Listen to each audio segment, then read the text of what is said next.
হিসনুল মুসলিম বর্ণিত সকাল সন্ধ্যায় 10 বার দুরূদ পড়া আমলটি করা যাবে? অনেক আলেম এটি দুর্বল বলেছেন। হ্যাঁ, দুর্বল, হাদিসটা দুর্বল। তিনি পরবর্তী সংস্করণে ওই হাদিসটা বাদ দিয়েছেন। ওনার সাথে আমার দেখা হয়েছে মক্কাতে, উনি আমাকে অনুমতি দিয়েছেন সব কিছু করার, আলহামদুলিল্লাহ।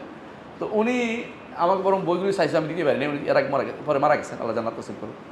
তো উনি এটা জমা করেছেন, পরবর্তীতে তিনি হাদিসের দুর্বল পেয়ে এটাকে বাদ দিয়েছেন, উনি আবার ব্যাখ্যাও করেছেন পরবর্তীতে, ওইটা ভালো মানুষ।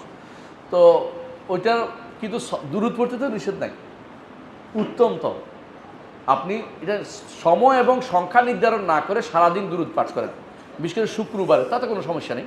কিন্তু ফজরে এর সকাল সন্ধ্যা জিকিরের মধ্যে সকাল সন্ধ্যা না, সকাল বিকাল হবে, সকাল বিকাল, সন্ধ্যা তো রাতে হয়, তাই না? হাদিসে আছে মাসা, তাই না? সকাল বিকাল, আর সন্ধ্যা যদি কোনো বিকাল হয় তো সমস্যা নেই, একই অর্থ, এটা আমার আপত্তি নাই, বাংলা বুঝতেছি না। 10 বার তো আপনাকে বিকেলে পড়তে হবে, এটা রাতের বেলা নয়।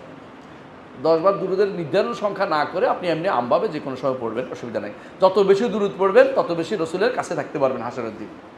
তো এই হাদিসটা দুর্বল হিসাবে, কিন্তু আমলটা দুর্বল, আমলটা অন্য সময় করবেন। আর এই যদি আপনি সারাদিনে করেন তাও ভালো, কিন্তু সকাল সন্ধ্যা জিকিরের মধ্যে এই হাদিসটা সনদটা দুর্বল। বুঝে আসছে কথাটা? জি।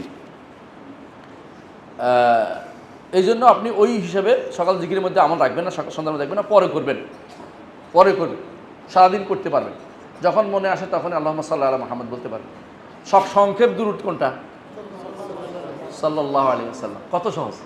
ক্বালান নবিয়্যু সাল্লাল্লাহু আলাইহি ওয়াসাল্লাম। মুহাদ্দিসরা এই জন্য মজায় আছে, হাদিস পড়লেই সাল্লাল্লাহু আলাইহি ওয়াসাল্লাম আসছে। ক্বালান নবিয়্যু সাল্লাল্লাহু আলাইহি ওয়াসাল্লাম, এর চেয়ে বেশি দুরূদ কেউ পড়তে পারে না, কারণ তারা হাদিস পড়লেই চলে আসে। এই জন্য যত বেশি হাদিস পড়বেন, পড়লেই সাল্লাল্লাহু আলাইহি ওয়াসাল্লাম আসবে, সাল্লাল্লাহু আলাইহি ওয়াসাল্লাম আসবে। সাল্লাম বলবেন না, আবার সাল্লাল্লাহু আলাইহি ওয়াসাল্লাম শুদ্ধ করে বলবেন। তাই